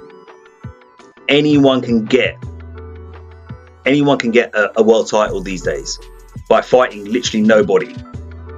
Yeah? Go and look at their records. I'm going to go into a little bit more detail about records about certain fighters in a minute, but go and look at their records. Yeah, they've literally fought no one, and every single one of those names, Caleb Plant, Billy Joe Saunders, Callum Smith, and even Rocky Fielding, yeah, have all were all world champions, and yet they fought no one really for it. Yeah, and then when they got the belts, they protected those belts. They didn't really challenge themselves, and waited until Canelo came knocking at their door to take their belts off them. Okay, that's facts. All right, can you blame Canelo for that? No, you can't, because all he can do is fight who's in and around him. It's like Roy Jones Jr. A lot of people give Roy Jones Jr. don't give him a lot of credit because Roy Jones Jr. didn't really have really big names on his record. He had Bernard Hopkins. Who else did he fight? Obviously, he had his fight against his trilogy against Antonio Tarver, which didn't go his way. But do you get what I'm saying? Like, he got a lot of criticism because a lot of the names on his record, like, who are they? Yeah, but he's still, you know, classed as one of the best pound for pound fighters of all time. Yeah, but again, he could only fight who was in and around him. Yeah, it's the same with Canelo. He can only fight who's there as the recognised champions, and if their records are poor, their records are poor. But they got the belt. He wants the belts. He's the superstar in the sport. He's trying to make a name and create legacy for himself. Yeah, and this is what I'm talking about. You know, you're getting all this tit for tat going on in the YouTube world and YouTube boxing community between channels and fans and stuff like that, and even in the mainstream media, you know, where people are pushing certain journalists are pushing certain narratives. Okay, but at the end of the day, okay, the argument right now is that Canelo is cherry picking according, not my words, according to the people out there who are saying Euro bums. Right, and now he chose Bivol. They're calling Bivol, I'm not calling him a bum, but they're calling Bivol a Euro bum. Another cherry pick is what some people out there are accusing Canelo of. So let's break it down. Let's look at some of these guys' records. Yeah, let's look at Bivol's record. Let's look at Charlo's record. Let's look at Benavidez's record. I'm not going to look at Triple G's record. We all know Triple G's record. He's had 2 fights against Canelo. He's fought Daniel Jacobs. He's had a tough fight against Sergey Derevchenko. He fought whoever was in and around at the middleweight division at that time. I'm not going to knock that guy. He's got people like Gabe Rosado on there, etc. and stuff like that. Yeah. Okay. But we're going to talk about those 3 names because those are the 3 names that everyone's really arguing and disputing. Yeah, personally, I don't really care to see the 3rd fight against Triple G. Triple G's now at age 39, 40, or wherever it is. How much has he got left in the tank? I don't know. Yeah, but it'll be interesting to see. Yeah, okay, but it's not. If it didn't happen, I wouldn't lose any sleep over it. Is what I'm basically trying to say. Yeah, if it happens, yeah, of course I'll watch it, but it's not something that I'm excited or yearning to see. Yeah. Like I said, I've said in my last podcast, I would like to see Canelo clean up the super middleweight division, get rid of Charlo, get rid of Andrade, get rid of Benavidez, then move up to light heavyweight and do it all again. All right, he's taking a different approach because of the deal that's been presented to him. All right, so he's going to start off with Dimtry Bivol. So before we go into that, let's have a look at the one that I hear a lot about is Jermall Charlo. All right, let's look at his record. Okay, so this is Jermall Charlo's record. Yeah, Montelier, who's he? Sergey Drevchenko, a good name, a quality fighter. Yeah, durable. Yeah, so decent name. Yeah, Dennis Hogan, who's he? Brandon Adams, who's he? Korobov, who's he? Centennial Jr., who's he? Highland, Sebastian Highland, who's he? And the next name down there, right at the bottom, is Julian Williams, J Rock, but that was at £154. Was that for a title as well? I believe it was for the title. But who's he for? In his last 1, 2, 3, 4, 5, 6, 7 fights, who's he for? That's someone who's protecting his record, just like Billy Joe Saunders, just like Caleb Plant, just like Callum Smith. Yeah, that's another guy here, Jermall Charlo, who's protecting his record so he doesn't get an L on his record, so he gets the Canelo payday. Okay? You cannot sit here and tell me that he's got a great record. Okay? The difference is, like I said, with Billy Joe Saunders, Caleb Plant and Callum Smith and Rocky Fielding, is they had belts. That's the only difference. They all have not great records. I'm not going to say bad records, but they didn't have great records. And the difference is those guys had belts and Canelo wanted those belts. Right? Okay. So we can confirm now by looking at his record, he's not really fought anyone in his last 7 fights. So pushing that narrative that Canelo's scared of this guy, I'm not buying into that whole thing. Okay?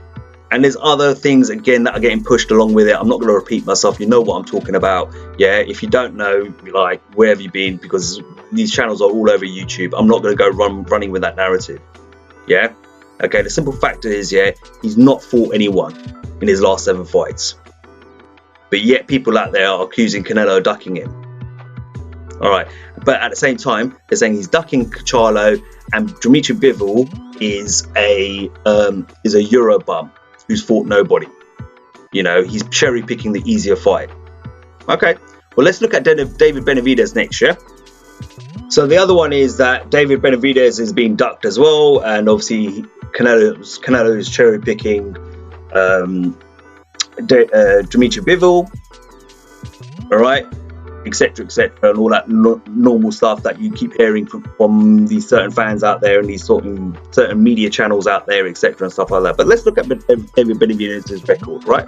So who's David Benavidez fought in his last few fights? Okay, so he's got Davis, I don't even know who that is. Ronald Ellis, don't even know who that is. Angulo, don't know who that is. Anthony Jarrell, but let's face facts, Anthony Jarrell is not a big name in the sport of boxing. He's more of a stepping stone, in my opinion. I haven't really, no disrespect to the guy, like, you know, he's a boxer, so I respect him for that fact, but in terms of, he's not elite level, in my opinion. That's just my personal opinion. Leno Love, come on, man, that's another stepping stone fighter right there. Yeah, not a name at all. He's fought Ronald, is it Gabriel, twice back to back, split decision and a unanimous decision, and then Medina before that, TKO. Who are these guys? Right, so yeah, I agree. Billy Joe Saunders, Cam Smith, Caleb Plant, Rocky Fielding, all that don't have great records, but they had titles, and that's why they got a shot. But look at David Benavidez. I just showed you Jermall Charlo. Look at David Benavidez. Who's he for? Canelo's ducking him, apparently. And I have been extremely critical of Canelo. My last podcast, I was critical of his decision at that time to make a fight with Makabu, which I thought was an absolute joke. So don't start turning around saying, "Oh, you're a Canelo fanboy." I'm not. Yeah, I'm not having none of that. I'm just keeping it real with you, based on what I see in front of me, which is the record of David Benavidez and Jermall Charlo, and their records aren't great. They've got no names on there. So you're criticising Canelo for fighting champions who had poor records, but yet now on the flip side, now that's all over, and Canelo's making his next move. Oh, you're ducking Benavidez and Charlo now. You know, you thought those guys, they had no record, but all right, Benavidez might not have a record, Charlo might not have a record, so why don't you fight them as well? Okay, why are you fighting Bivol? Bivol's done nothing. He's a nobody. He's a Eurobum. You're cherry picking. Blah blah blah. Okay, so let's look at Bivol's record now, shall we? In a little bit more depth. So let's look at Bivol now. Here's Bivol's record, right? So Umar Salamov, don't know who he is. Fair enough. Craig Richardson, I know he is from the Brits. He's a British fighter. Gave Bivol a pretty good fight. Yeah. Castellino, don't know who he is. Joe Smith Jr. I know who Joe Smith Jr. is. A top light heavyweight contender at that time, I think he was. He's now currently the WBO light heavyweight champion of the world. That's a name on his record. 1 point for Bivol. Jean Pascal, former world champion, if I'm right. Yeah, and still a durable opponent. Okay, still a name.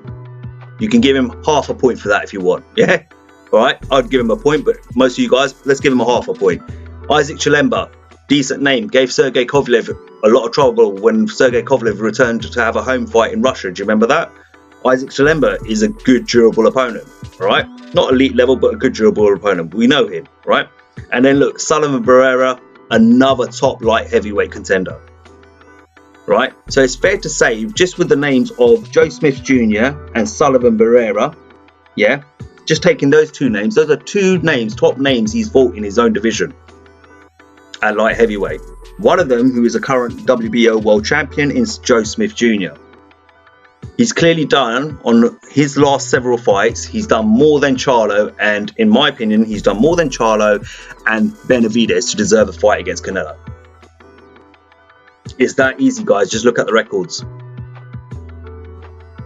You have seen the records of Charlo. I've shown you them. Yeah, Charlo's record, his last several fights. I've shown you Benavidez's record for his last several fights. I'm now showing you Bivol's. Bivol's is better because he's got a couple of names on there, like Joe Smith Jr., who's the current WBO light heavyweight champion of the world, Sullivan Barrera, yeah, who's a top light heavyweight contender. Yeah, Isaac Chilemba is a good gatekeeper type boxer. Yeah, can be difficult, but a pretty decent fighter. Yeah, and Jean Pascal, he was a former world champion. Yeah, and is a durable opponent. Yeah, he can be tough. So again, what are we talking about here? Yeah. You cannot turn around and say this man's a Eurobum, he's fought no one, he's done nothing. He's done clearly more on his record. Even if it is just Joe Smith Jr. and Sullivan Barrera I use, those are names that we all know. When you look at Charlo's last several fights, who's there that we really know? You look at Benavidez's record, we know an Anthony Jarrell, but who is he? You know, you might give him a point for that. Yeah, like I'm definitely not going to give Leno Love or whatever his name is a point. Okay, Bivol's record's better. So I don't know where this whole narrative is coming from, where people are saying, "Oh, Canelo's hand-picking, cherry-picking bums." Where's the bums? Look at the record. The records speak for themselves, guys.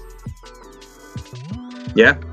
Like, I'm not going to spend a lot of time on this whole decision by Canelo.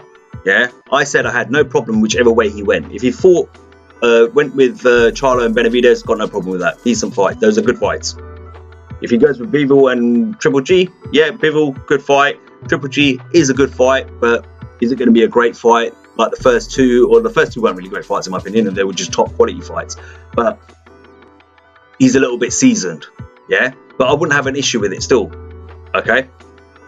Either option was a good option. Yeah, stop pushing this narrative that Canelo's cherry picking and fighting bums. He can only fight what's at the top of the tree, and these are the guys at the top of the tree. But when you start talking about he's fighting bums, he's cherry picking, well, look at the records. The records don't state that. Yeah, Bivol has a little bit better record, a bit of a better record than Charlo and Benavidez. Yeah. And he's consistently defending his titles. Charlo's still got the 160 pound middleweight's crown, is he not? WBC one, and that's who he's defending it against. but yet you're criticising Billy Joe Saunders, Cam Smith, and all these guys. They haven't fought anyone. They're Euro bums. Okay, well, who's Charlo fought then? By that rationale, if by that logic, by what you're saying, are you saying then Charlo is an US bum?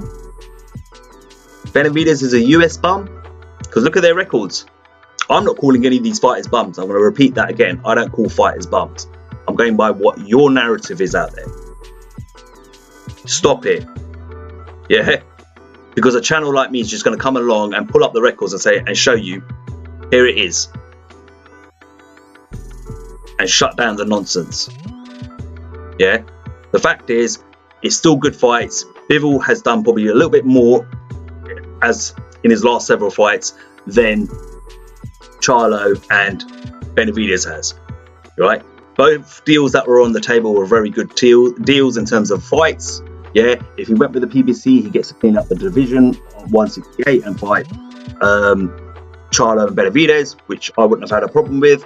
But he hasn't. He's opted to go with Bivol at light heavyweight and then come back down, I guess, into 168 and fight Triple G if Triple G gets his fight, he gets past his fight on the rest.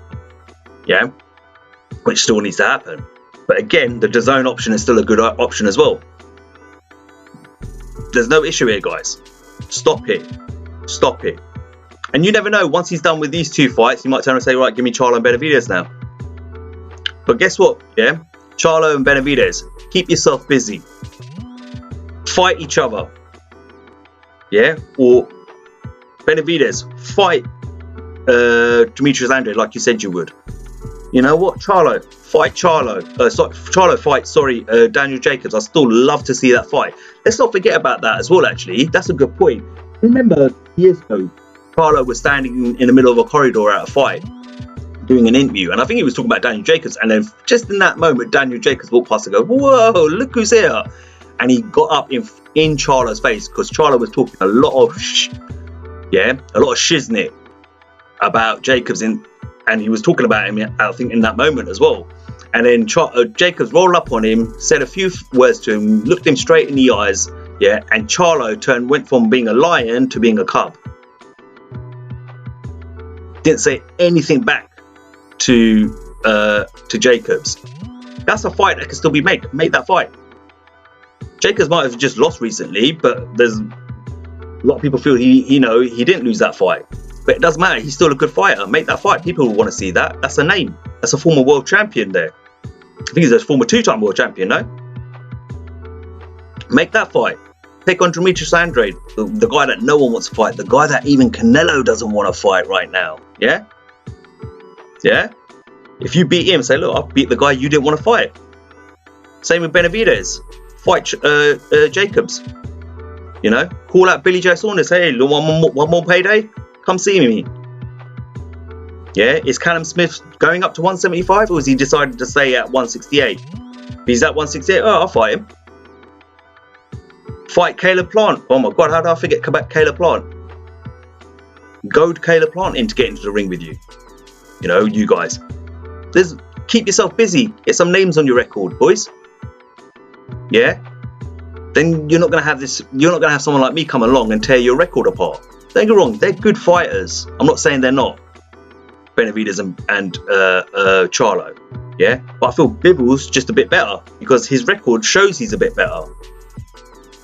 So you cannot get mad at Canelo for picking him and then taking on Triple G. Right? And like I said, if he did go with the PBC option, good fights. I wouldn't have complained either. But you guys, you boxing fans out there, it's like with the whole Dillian White and Tyson Fury situation where all these fans group, you had the Fury fans saying, oh, Dillian's looking to duck, he's not going to sign the fight and blah, blah, blah, and he's this and he's that. And Dillian could be a diva sometimes, don't get me wrong, but I always thought he was eventually going to sign that contract. I agree, he probably was playing some sort of mind game. That's not going to work with Fury, in my opinion. Maybe he was trying to frustrate him, get under his skin. Maybe he was trying to get a bit more money. I don't know. Yeah. Okay. And then you had the Dillian White brand saying the same thing. What I just said. You know, that was coming from them. And in the end, he signed it. Lastminute.com, but he signed it. The fight's on, and now people are still moaning, complaining, and and crying, even though the fight has been signed, and still saying, oh, I don't know, Dillian might still pull out, I don't think he'll do it. And you've got people saying, well, I don't think Tyson Fury's going to do it, you know, he's got a habit of pulling out. Shut up. Yeah, until that happens, enjoy the fact that the fight has been made and it's great for the sport. Yeah, if that happens, then cool, talk about it. Then you could start saying, look what happened. You know, then you could criticize the fighter if they end up pulling out. It's the same thing. Yeah, end of the day, both options were good options. Canelo went with the option that gave him more money. Yeah, he's a prize fighter, he wants more money. He gets to go up to light heavyweight, take another belt, like he did against Sergey Kovalev. Yeah, okay. And he gets the rematch with Triple G, the third fight, right, which will bring a lot of money. And if they're at pay-per-view, you know that Triple G fight's going to make a hell of a lot of money. Yeah, the last two sold over $1 million each on HBO. So DAZN are definitely looking to cash in. Yeah. And I've already talked about DAZN and what's going on with their whole new pay-per-view model that they're now bringing in for Canelo and big major fights apparently. All right. But like, stop going on with these narratives, man. Like, do you actually look at BoxRec and look at fighters' records? Do you guys actually use logic, common sense? Do you actually take the emotion out of it? Yeah, you'll see things clearer. But fight fans are always going to be... But that's boxing for you, man. Boxing's like a soap opera, you know? It's like a soap opera. Yeah, there's always drama. Yeah, and sometimes the boxing fans are the biggest divas in the sport, and then sometimes it's the boxers themselves, sometimes it's the promoters and the businessmen. But end of the day, look, in my opinion, yeah, it's a great option he's taken. I think it's a really good fight against Bivol. Yeah, great opportunity for Bivol. I think the Triple G fights, yeah, it's a good fight. It's not the one I probably want to see, but it's still a good fight. I'll still watch it. Yeah, but like I said, if he went the other way with Charlo and Benavidez, I would have been happy with that as well. Yeah, I don't see the issue here, guys. You as boxing fans are getting good fights out of his decision still. So stop your whinging, stop your moaning, and enjoy the sport. Okay, boxing is becoming like this political battle. Do you know what? As with everything in life at the moment, I think the last 2 years it's ramped up massively. Yeah, okay. People are tribal. People are clinging to their causes. People are emotional, and when someone disagrees with them, and it's not just boxing, it's everything, they attack, name calling, you're this, they start throwing you're racist, you're this, you're that, etc., and all this sort of stuff just because you disagree with them. Okay, but I've just proven with facts that Bivol is not a bad option. Bivol is definitely not a bum. Yeah, he's a quality opponent, he's a top contender at light heavyweight, he's a world champion. And he's fought other top contenders within his division. Yeah, unlike Charlo, unlike David Benavidez. So stop the nonsense, guys. Yeah, right. That's what I'm going to leave it at that for that point. Yeah. So next thing I quickly want to touch on is Terence Crawford. Right, Bud himself. Listen, he's coming off a win against Sean Porter. Amazing performance, great fight. Showed that dog in him like he always does. Look, he's an all-round great fighter, period. Yeah, I don't care what anyone says. You know, he gets a lot of backlash right now from a certain group who are, you know, saying certain things about him. He's on the wrong side of the street and all that sort of stuff. But he made this statement recently in an interview with Behind the Gloves the other week, and he says, if I can't get the Enroll Spence and UGAS winner, I would love to get Jermall Charlo and Brian Castellano winner, yeah, which is for the 154-pound undisputed championship of the world. All right, and he's basically saying that if I can't get that Spence fight or that UGAS winner, which would be literally for undisputed at welterweight, then you know what, I'm moving up and I'll take the undisputed champion at 154, which is either Charlo or Castano. Right now, although I applaud that and I like that, I feel like Bud's going to have the same problem if he tries that, because again, those are PBC fighters, if I'm correct. Yeah, and you know, we could end up having the same problem there like we do with Errol Spence Jr. right now. No one's ducking each other. I don't think Spence is scared of him. I don't think Crawford's scared of Spence. None of that. Yeah, all that nonsense that everyone likes to push out there. Stop it. Yeah, these are both tough, durable fighters, and their records and their achievements speak for themselves. Yeah, all this ducking and scared nonsense, get out of here. Yeah, right. A lot of people are going on the narrative. You know, Crawford fans are saying that Spence is scared to fight Crawford because he was ringside for the Sean Porter fight, and then as soon as the camera was on him, he got up and walked away. Yeah, but that doesn't mean that. Yeah, it just means like, oh, you know they're going to ask me this question, let's just get out of here, and I've got other plans. You know, Crawford himself has said he's spoken to Spence, and Spence has turned around and said he wants to fight. He said, but he wants to clean up his side of the street first, then collect all the belts, and then come knocking on his door. Okay, so again, it's the business element getting in the way of the sport, right? Right now, Terence Crawford is a free agent. So all these people who are slagging him off, right? And there's a lot of this going around about, again, it's the whole race thing's been brought into it, yeah? Crawford fought or used to fight on the other side of the street with Top Rank, Bob Arum, ESPN, and they're racists, and so therefore, you know, Crawford's a sellout and we can't support Crawford. What an absolute load of rubbish. Yeah, if you're going to make this a race thing, isn't he a black man, a successful black man in boxing? And what makes me laugh even more is that all these channels that are pushing this narrative about Terence Crawford right now, this whole race thing, right? I've been watching boxing for years and years and years, right?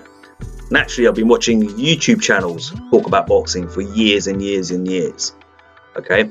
And all those channels, I could tell you right now, have supported Terence Crawford at 135 pounds and have supported him when he was at 140 pounds. Yeah? No one was calling him a sellout then. Let's just be real. No one was calling him a sellout then. All those channels were jumping all over him, bigging him up, throwing praise on him, telling him how great he is, what a great boxer he is, how proud they are of him, and blah, blah, blah. Yeah, all of that stuff, all that good stuff. They were loving him up. And guess who was his promoter at the time? Bob Arum. Which promotional company? Top Rank. Yeah?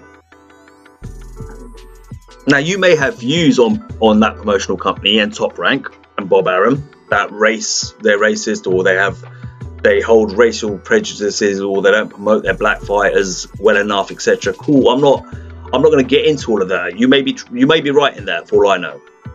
Yeah, but then to turn around and say Terence Crawford is a sellout, yeah, after you've supported him on that platform, those platforms, yeah, and those promotional companies for so long, before he became a welterweight, yeah, and now to flip the narrative because he wouldn't move across the street, as Errol Spence put it, and join PBC and Al Haymon. Now he's a sellout. So what was he at 140 pounds and 135 pounds when you were jumping all over him, chanting his name, cheering him on, supporting him, bigging him up about how he's the best pound for pound fighter on the planet? You know what I mean? Like, listen, I'm going to play you an audio clip of Terence Crawford and what he said to Radio Raheem on Seconds Out. Yeah, here it is. But not spite like these two. It's not like there's some kind of deep-seated hatred or anything. Can you call Errol Spence? And everybody says fighters can make fights, regardless of promoters and networks. Can you two have a one-on-one? I did that. What happened? Listen, you know, for whatever reason, you know, the fight's not happening. It's not happening. But I do believe the fight. He wants to fight, and I've been wanting to fight. But I think the politics behind, you know, closed doors is the reason why the fight never happened. You know, when you got two black fighters, when you got us segregating from, oh, you on Top Rank, we PBC, and this and that and that and this, everybody bringing up all these excuses instead of coming together, we want to tear each other down. You know, it's crazy, you know, as as a black race, you know, for us to always want to tear each other down instead of build each other up. You know, I think that's the only thing that's been basically preventing a fight, because I think if we all came together and said, all right, well, this is the fight we want, you know, and we not supporting no other fight until y'all fight each other, then, you know, that's what we'll get, instead of, oh, we don't need him, or he's the B side or he's the A side, and take this money and take that money 60-40 and all that. You know, that's just, you know, stuff that never was even on the table. You know, people just hear a narrative and then they'll run with it, and then they'll use they network channels to feed that to the people that really don't know boxing, you know, and then that's when you get the narrative, and that's when everybody starts saying this and saying that, and then you get Team Crawford, and you get Team Spence, and then you get his fans, and then you get my fans, and then everybody going against each other. Well, in reality, we should be on the same team. We're trying to make the fight happen. Have you ever had that conversation with Errol Spence? Of course, of course. Like I said, he's been eager to have the fight as well, you know, but for some odd reason, you know, they veered to do other things, and, you know, I believe the fight will happen, you know. Like he said, you know, he want to fight all those guys and then fight me last. That's the route that he want to do, you know. I'm a straightforward guy. I want to go straight for the head, you know, and that's just me. Okay, so I can see where Terence Crawford is coming from there, yeah? He's literally saying, stop creating a divide between black boxing fans, black people. He's talking things historically, yeah? Not only that, listen, I'm not white. Let me get that right. Let's get that right, yeah? Before anyone just throws anything out there, yeah? I am from the ethnic minority community in here in the UK, all right? I've seen my fair share of racism. It exists. There's institutional racism. There's all sorts of things that go on. Yeah, I have to deal with that on a daily account of my life. Okay? But what he's saying here is stop creating a divide, come together. Which is, I agree with that. Yeah? As boxing fans, forget black or white even here, yeah? As boxing fans, come together and say, we want that fight. Make it happen. Yeah? So I get where he's coming from, but what I don't get is how people are pushing that narrative. Yeah? How people are pushing the narrative right now that he's some sort of sellout. Okay? But yet you supported this so-called sellout when he was at 140 pounds, campaigning at 140 pounds, and when he was campaigning at 135 pounds. And he still had those promoters, that same promotional team promoter back then. Why were you not calling him out then for that? No? That to me is extremely hypocritical of those people who hold that view. And you're contradicting yourself as well. Straight facts. Can't call it any other way. It's there to see it in your face. Stop the nonsense, people. Yeah? And these YouTube channels who are pushing that narrative, why are they pushing it? Because it's profitable for them. It's beneficial for them. They get subscribers, they get views. Yeah, they get ad revenue from it. They get super chats from it. Yeah, I'm seeing it. I'm there. I'm watching these. I'm watching what's being said. I ain't gonna lie. Yeah, and there's some people out there who are so fixed on driving that narrative all the time. They're loving up those channels. So those channels aren't actually going to keep pushing it because they're going to keep making money off of it. Yeah, and their subscription numbers, etc. I've seen some of those channels. Like I haven't been on some of those channels in a long time. Remember, like I said, I'm doing this again after about 2 years, more than 2 years out of the game. Yeah, or where I started my channel. I've been talking about boxing for a few years ago. I was talking about boxing, and I haven't been able to do it. I've come back now to start talking about it. I've not really been watching those channels, and I've gone back to some of those channels, and their subscription numbers have gone through the roof. Whether they're real subscription numbers or they're bots, I don't know, but they've gone through the roof. Right? So how much money are they making from their ad revenues and for the things that they sell?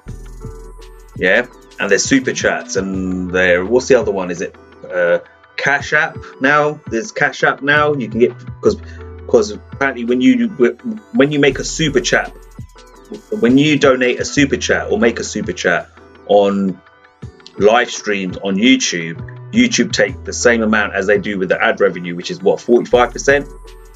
So if you give £5 as a super chat, YouTube will take 45% of that, or something like that, and then the rest will go to the content creator, the person, whoever owns the channel. Yeah, so now they come out, well, don't super chat me, cash app at me instead, because I'll get all the money. That in there itself says it all. Where they're telling you, no, cash app me, send me cash app, because I'll get to keep the whole £5 that way. I'll keep all the money. YouTube won't get any of it. Send me through Cash App, guys. Look at the bottom corner, Cash App. Do Cash App. I prefer Cash App because I'll get to keep all the money, because YouTube take 45% off me. Right, they rob me blind, they do. Oh yeah, I'll Cash App you right now. Because the way they're promoting that, it says it all. Like, straight up. Like, there's nothing wrong with ad revenues for your YouTube channel. Yeah? Okay, I don't understand. If you're getting ad revenue from the viewership of your thing, yeah. But this whole charging people to make a comment so you can read out their comment aloud. All right, I get it. It's a way of making money. Yeah, you're trying to make a profit. You're trying to make money off it. Yeah. Okay. And if you've got a big enough channel, you can make probably quite a bit of money out of that. I'm not really a live stream sort of person. I don't like doing live stream. Yeah, I like to, structure my podcast in a way. Yeah, and edit it and all and.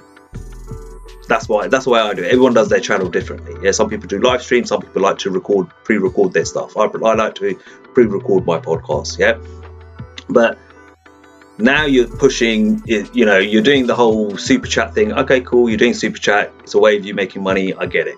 But then now you're telling them, cash at me. I can keep all the money. So what does that tell you when that person's that hungry for the money? Yeah. They're gonna, in my opinion, they're gonna push certain narratives, and if they've got a audience that loves that narrative and supports that narrative and sees things in their life that way, they're gonna love your channel and they're gonna give you cash apps, they're gonna give you super chats, they're gonna watch your videos, and you're gonna get ad revenue out of it. You may sell t-shirts, you may sell merchandise. They'll buy that off you as well as a supporter of your channel, because people are so tribal, and do you know what I mean? And so I question those channels, because those channels are, calling this man a sellout, Terence Crawford, but yet they supported him when he was at £140. They supported him when he was at £135. I've heard them say he's the best, the number one pound for pound fighter on the planet. Yeah, and suddenly he goes to welterweight. This whole thing happens with Spence, PBC, Bob Arum, Al Haymon, Top Rank. And suddenly now he's a sellout. He wasn't before, but now he is. Okay. Something doesn't add up. Yeah? But hey, you lot have it your way. Yeah? You lot think what you want to think. I'm going to think what I'm going to think. And as an independent, free, critical thinking mind, yeah, something don't smell right there, in my opinion. That's all I'm going to say. All right? As for the welterweight division, I think I'm going to do a separate video on the welterweight division, because obviously in the aftermath of Kell Brook and Amir Khan, and we've seen Keith Thurman coming back, I think maybe on my next podcast I'm going to talk a little bit about the welterweight division. It's been a while since I talked about it. For me, still the premium division in boxing. Don't care what anyone says. It's the best division with probably the best fighters, in my opinion, and most of them are mixing it up. They are on the PBC side, because most of them are on the PBC side, of course. But we're going to go into it a little bit, yeah. But I kind of wanted to give my little train of thought around the whole Terence Crawford situation, where certain channels are going after him right now, and certain so-called YouTube media, if you want to call them that, are going after him right now. If that's what you want to call them. Personally, I think it's just a way of developing an audience so they can profit off that audience. That's just the way I look at it, because you're contradicting yourself. This man wasn't a sellout at £135. He wasn't a sellout at £140. but suddenly at 147 pounds, he's a sellout. Terence Crawford. Yeah, okay, whatever. I'm not buying it. Anyway, guys, comment on any of the topics I've touched today, please. Would love to hear what you're thinking, and what your thoughts are. As always, guys, like, share, and subscribe. Until next time, this is Cypherbox reminding you to keep it real. I was gonna rip his heart out, I'm the best ever. I'm the most brutal and vicious and most ruthless champion there's ever been. There's no one can stop me. Lynx is a conqueror, no, I'm Alexander, he's no Alexander. I'm the best ever, there's never been anybody ruthless. I'm Sonny Liston, I'm Jack Dempsey, there's no one like me. I'm from their claw, there's no one that can match me. My style is impetuous, my defense is impregnable, and I'm just ferocious. I want your heart, I wanna eat his children. Praise be to Allah.